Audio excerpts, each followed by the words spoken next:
just wow. This episode, oh my god, we are finally back into the overarching story, and I could not be happier. The side character stories that we were getting the past few episodes were fun, but it's just so nice to be back into the plot, back into this world building, starting to explore a lot of the mysteries that have been posed over this season, and still get that character focus on Zerome to boot. A lot of people said in the comments that we really needed to get back into the story, and I don't think that they will be disappointed with this episode. Hello everybody, I am PhenomSage, and welcome back to another Darling in the Franks episode review. Today we're going to be talking about episode 10, The City of Eternity, and my god, where do I even begin with this episode? The amount that we have to talk about in this review is insane, and there's so many details that all have equal value in the story that I'm just not sure where I even need to start. Normally I like to begin with the character interactions and development that ensue throughout the episode, just because usually that gives me the most to talk about, but this episode, there were just way too many revelations and world building threads that we need to talk about that I am just starting there. We'll save the character interactions for after. Right off the bat, I want to start just talking about the city, its inhabitants, and what being an adult means. For quite some time, the show has been hinting at the fact that this city that we've been seeing for so long is in fact lifeless, whether it be way back in episode 3 when 02 was saying it, or the fact that every time we saw the city, we didn't necessarily see anything going on in it. It kind of did seem very empty. And some speculated in the comments whether it was actually empty or not. Was there anybody living here? And it's in this episode that we learn that while it's not technically empty, the word lifeless is definitely an apt description. In the meeting with APE, we learn that our squad's lives are a reflection of a bygone era, and that is why they are awarding the squad their medals in the first place, to encourage them to do better, to succeed. And the way of life in a bygone era is definitely what our squad lives,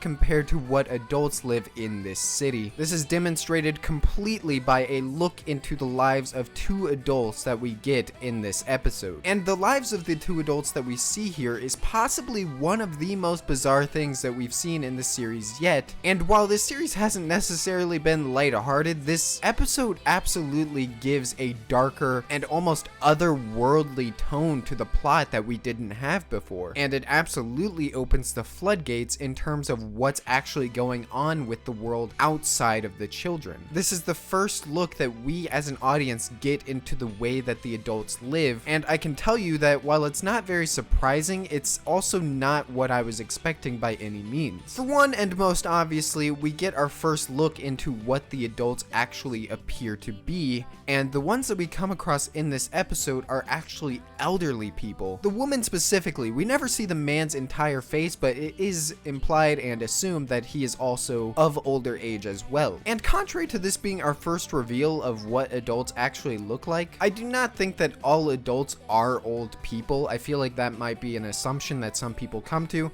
I don't think so. I think there are a wide array of ages in the adults, and I mostly say this from their voices. Some sound older, some sound younger, but regardless, it's so fascinating to me that we finally get our first look at one. But what's even more interesting about them is their way of life, how they live on a day-to-day basis. We learn that while the adults are also partnered up like the pilots, they do not interact with each other at all. So little, in fact, that the woman has actually forgotten her partner's voice. How that works, I don't know, because my first thought was that maybe the man is just always in the machine and he hasn't come out for years, but if that was the case, I wonder how he got the nutrition that he needed to survive or fulfilled his purpose that we know are given to the adults. I'll talk about that in a second. I think it's less that they haven't seen each other in ages and more so that they just go about their lives next to each other, never talking to each other at all. However, again, we have this theme of man and woman together, and of course this has been explored thoroughly in the pilots themselves, in the FranXX program itself, except the difference here is that they are very clear in saying that they are only together for the sake of procreation and assisting each other when they need to, and are practically only living for the sake of living. There's no other purpose to their existence. The woman does not care for the taste of food and just cares about getting the nutritions that she needs to survive, and she appears so unhealthy that she gets exhausted just from standing and talking to Zerome, meaning that they really don't do much of anything with their lives here in the city. Either way, this contrasts to our thinking that adults have always seemed like a separate entity to the pilots. The fact that they're still in pairs of man and woman is the one connection that we can make between them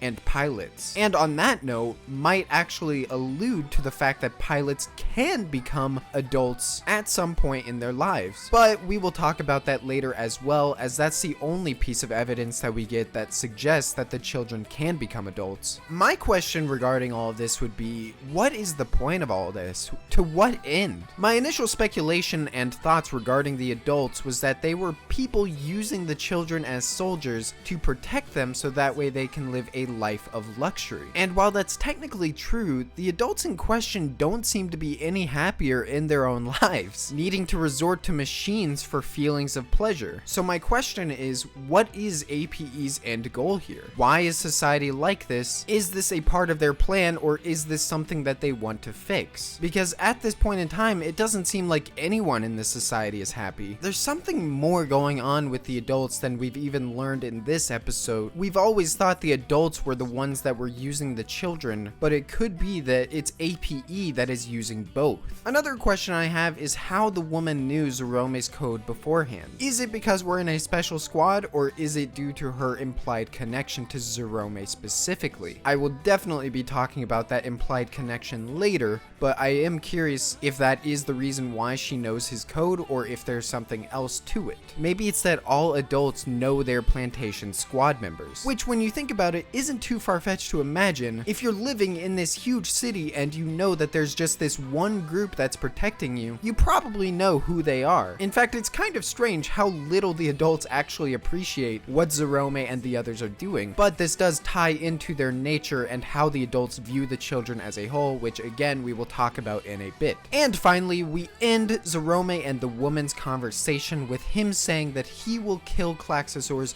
until he can become an adult too. This has been his aspiration since day one, and now he can finally proclaim it to an adult themselves. And he adds on to that maybe when he does become an adult, they can become friends. He wanted to say family, but this ties more into the Zerome character work that I'll discuss later. Either way, her response to this is that that's obviously out of the question, and that's because... And then they cut her off! What the hell? What was she gonna say? God, this show knows how to tease you. Now, of course, most people will be trying to figure out what she was going to say there. My question here is something different. I want to know what she's referring to when she says that that's obviously out of the question. Is becoming an adult out of the question? Or is being her friend out of the question? What's going on here, again, ties into this idea that the children, pilots as a whole, might not become adults at all, and that there's a deeper mystery to what the children's purpose is and what happens to them when they cannot pilot. And our group actually have a conversation about this earlier in the episode, and this is the first time that we actually hear our group think about becoming adults and start questioning the likelihood of if it's even a possibility. This, of course, has been Zerome's aspiration and goal from the beginning, and the others have never really weighed in on it too heavily other than just encouraging him, but it's here where we see the group start to question on if they will ever actually become adults, or if it's even possible. This is an interesting dynamic because to us as the audience, becoming an adult is just growing up. It's something that we assume will happen to these children. But to them, not only is being an adult more of a societal rank, but they also haven't ever seen anyone else in their lives become one themselves. Again, this ties back into the mystery surrounding becoming an adult at all. The captain of Squad 26 way back in episode 5 seemed to know that there was something more to becoming an adult than what our group knew, or that it's just not a thing at all. So we'll see about that, but I'll talk about a large theory surrounding this idea of becoming an adult in a bit. Either way, moving ahead a bit from this scene to when Zerome goes off on his own, I want to once again return to the scene regarding the lady and Zerome's conversation in their apartment. And other than just the truth about the adults and what their lifestyle is, it's in this scene where we get a large bulk of the world building that I was talking about, and there is a lot here, so I am just going to take it one step at a time. For one, when Zerome wakes up, the lady is sure to mention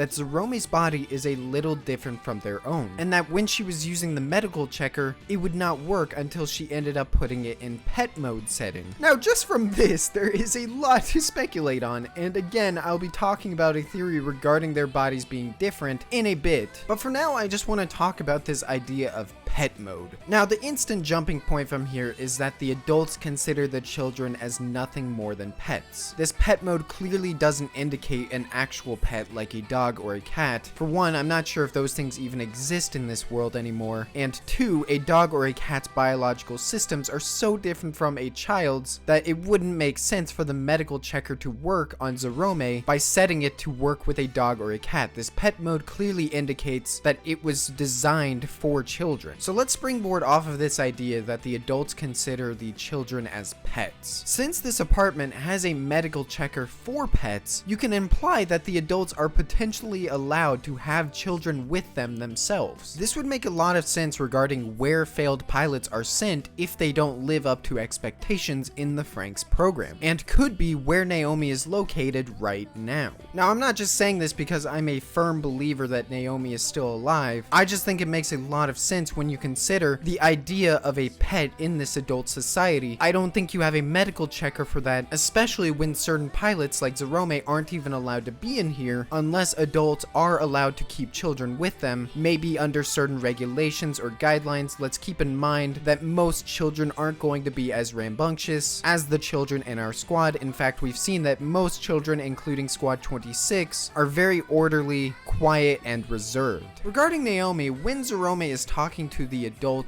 the woman, about being partnered up with Miku and how annoying she is, the woman simply tells Zerome to ask for a partner change. And that was never really something that we considered possible up to this point. I don't know about you guys, but I figured if you failed your partner, you're done. You're probably being sent to a city to be tested and experimented on, and you will never join the FranXX program again. But this woman seems to imply that if you're not compatible with a certain partner, you can always look for a new one. So let's take into the possibility that Naomi might not be a pet and she might not be living in an adult's house in a city right now. It could also be that Naomi was sent off to another plantation to be paired up with another partner. I think there's a lot of possibilities on where Naomi could be right now, and I'm looking forward to seeing where she pops up in the future, because I don't think you just write her out of the story that quickly. I have a feeling that she will have a part to play in the future. Now let's get into the final interactions with Zerome in this woman's apartment as he's being escorted out. And on top of that, let's get into this idea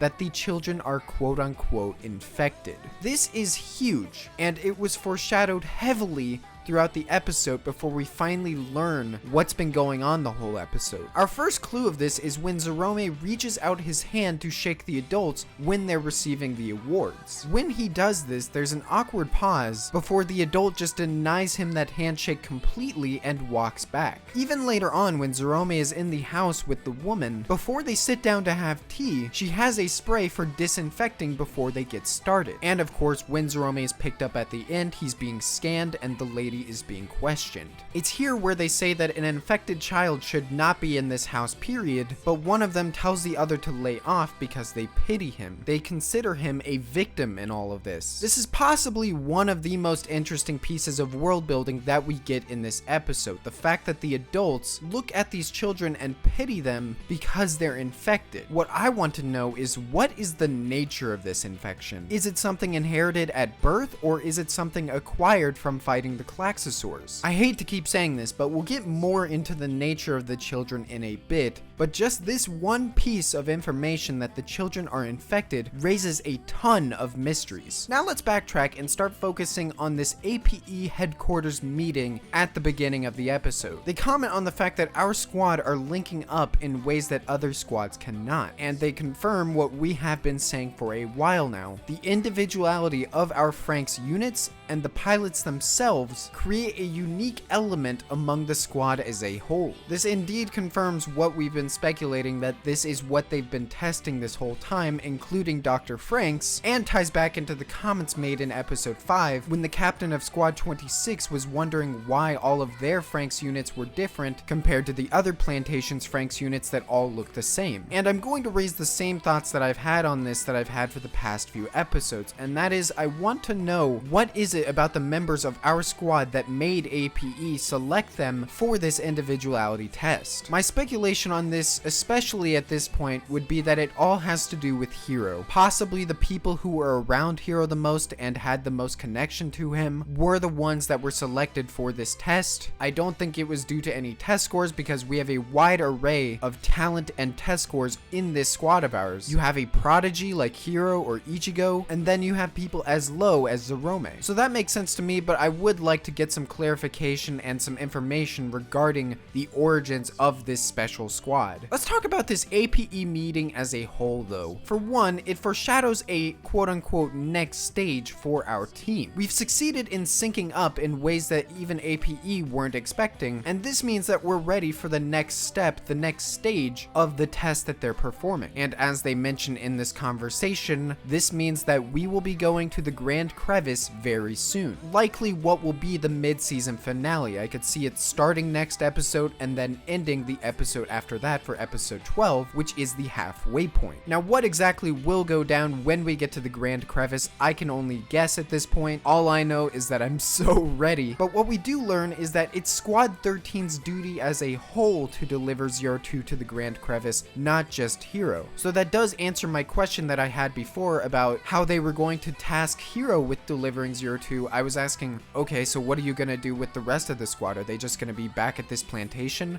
No, that is not the case. They will be coming along for this journey, this mission as well. During their conversation, they mention how while the ways that they're syncing up is unprecedented, the individuality and the sporadicness of the team goes against what APE are trying to cultivate. A society of order and uniformity. The nature of our team is the antithesis to this. The fact that they're having doubts at this point does make me wonder what their purpose of starting this test was at all, if it goes against what they want. I am willing to accept science for science's sake as the reasoning for this, but this whole situation does raise a few questions in my head. Regardless, after talking about this, one of the council members actually says, "So they're imperfect? How ironic." What is ironic about this? What is ironic about these kids being imperfect? I want to bridge this into a theory that's been floating around close to since the series has started. The clone theory. The theory that all of our pilots and potentially children as a whole might have been artificially created from the beginning. I've never brought this up in a video before because I felt like a lot of it was up in the air, but this episode gives us more than enough speculative evidence to make a case for it. In this conversation alone, we get multiple lines alluding to something of the sort going on, such as how the pilots being imperfect is ironic, since most clones would be perfect specimens, or the fact that our squad must undergo maintenance in the lab before they leave. Not to mention all of the foreshadowing that takes place in the city itself, like the children's bodies being different from the adults. This theory would support the idea that not only are adults the last quote-unquote humans on the planet, but that we as clones are designed not to age to the point where we could become adults ourselves. This theory would seemingly answer a lot of the mysteries and questions that we've had throughout the series. However, at the same time, after observing this episode very thoroughly,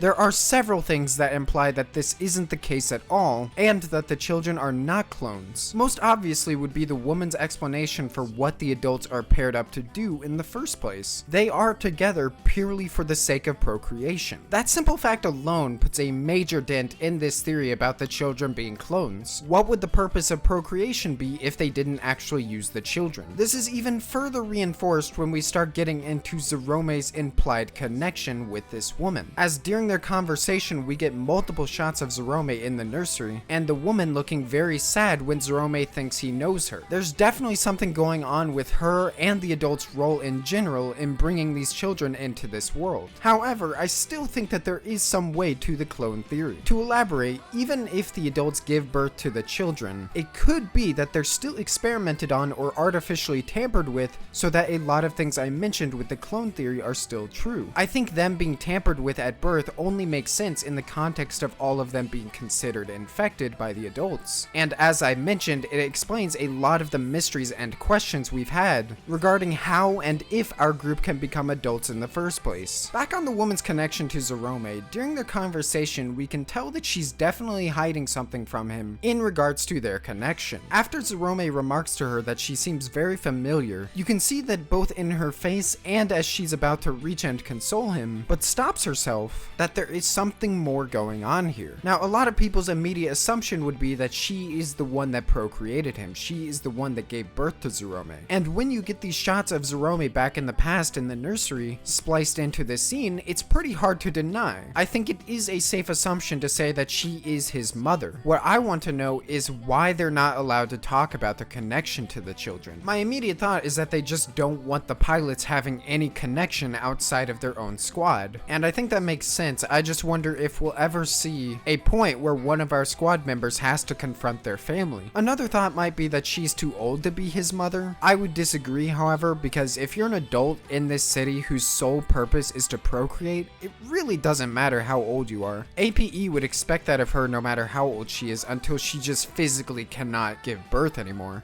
I want to tie all this into my comments on Zorome as a whole this episode and what they did with his character, which I just loved. I loved it. Once again, Zorome is up there with Goro in my best boys. He's almost surpassing him at this point. Goro got a lot of shine last episode, but I feel like they're just taking Zorome in a more interesting direction than Goro. And I love that this episode we finally get to see him confront what being an adult is actually like and how it's changed his perception going forward. We don't necessarily see the aftermath of this whole situation, but I would guess that Zorome has a very different viewpoint on an adult than he did previously, and maybe even doesn't really want to become one anymore. I especially love how angry he got from being called pitiful by the adults at the end, how he doesn't want to be looked down upon, and how he doesn't want them looking down on his friends either. We also delve into his relationship with Miku, and while it was obvious, it really is nice to get some reaffirmation that he does indeed care about her deeply. Despite the fact that they get on each other's nerves so often, he does have that desire to protect her. He even speculates if his wanting to protect her is why males and females are partnered up in the FranXX to begin with. Which, Zorome, you are a little late there, buddy, but that's okay. The other character that got a surprising amount of focus in this episode, despite being pretty much in the background the entire time, was 02. She has very little screen time, and yet we learned a ton about her character in this episode, and even allude to things that will likely be explored in the coming episodes. Right from the beginning, Nana mentions that going to the city is convenient timing since 02 undergoes tests there as well. Now the question here is, what kind of tests? 02 makes it clear that she does not like the tests at all, and that they make her feel lousy afterwards. I just wonder what feeling lousy implies here. Like, does she mean physically lousy, or just that she does not like the tests? I think these tests connect to 02's Klaxosaur self, and you might be saying no duh, it connects to that, of course it does. But what I mean is I think it connects to what is going on with 02 at the end of this episode, and I'll get into that in just a second, but first I want to talk about another piece of information that we get about 02, and that is something that we've been suspecting for a while now. 02 was a former 9. Keyword here being former, and I don't know if it's only because she's permanently joined our squad, or if there's another reason why she's not a part of the 9s anymore, but this does basically confirm that 9 Alpha, the blonde-haired boy from a few episodes back, was referring to 02 when he said 9 Iota. You guys had some interesting theories about 9 Iota upside down meaning 016, which is Hero's code number, but I think it's safe to say at this point in time that he was referring to 02 back then, and this is only further reinforced back in episode 7 when 9 Alpha meets Hero and talks about how he's always wanted to meet him. I think all these things together confirm that they really didn't have a pre-existing relationship.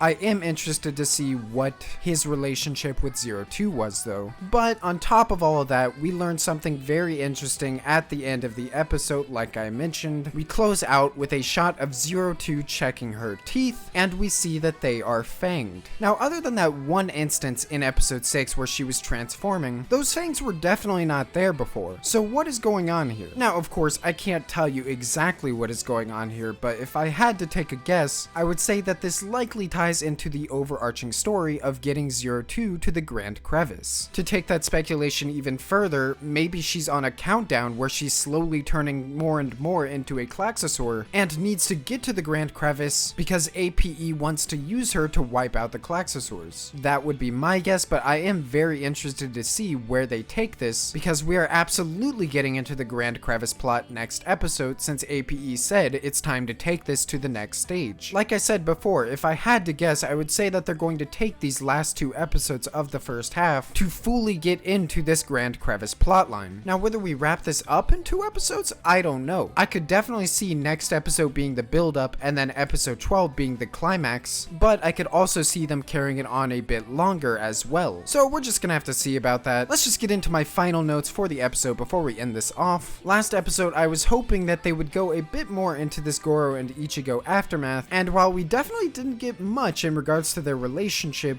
there was one interaction between the two of them as they're walking down the streets in the city that make it clear that Ichigo is a bit awkward around him now, in which Goro apologizes and tells her not to think about it since it was selfish on his part to confess to her in the first place. The fact that there's some lingering awkwardness there does raise the possibility that maybe Ichigo is re-evaluating her feelings for Goro, and the ship could indeed sail. But only time will tell with that. I could easily see it going the other way as well. Ichigo feeling that awkwardness to the point where she just feels the need to tell him that she doesn't feel that way. I could see it going either way, but I know that that would disappoint a lot of you Goro Ichigo fans, so I will hope for the best for your sake. And finally, it's been a while since I've made a comment on the soundtrack, but I do have to say that the OST this episode was fantastic. Lots of new tracks that really conveyed the air of mystery and wonder that I, as a viewer, and our group had finally visiting the city for the first time, as well as just being excellently used to build this sense of foreboding and tension in the air when we finally start learning about the adults. So overall, just a great use of the soundtrack this episode, and I hope it continues being this good, because I think the soundtrack has fluctuated from being fine to being great in this series. I'd love to see it just keep being great consistently and keep elevating these scenes. But that's been all from me for this Darling in the Franxx episode review. Thank you all so much for watching. As always, just from the pre-buzz I've been seeing on this episode, I have a feeling that a lot of you guys are gonna love this as much as I did. There's tons to speculate on, all of the world building. I can't wait to hear what you guys have to say. What do you think about the clone theory? What do you think about the procreation? Do you think APE is using both the adults and the children? If that is the case, I could see a rebellion in the works, maybe in the second half of the series, with the children and the adults combining their forces to take down APE. Who knows? That's just crazy speculation on my part, but there's definitely a lot to say about this episode, so go ahead, comment what you thought, give me your interpretations, replies to anything that I had to say here, and if you enjoyed the video, I'd really appreciate it if you liked it. It really helps me and my channel out a lot, and it encourages me to keep making this content. Thank you guys again for all of the support that you give me,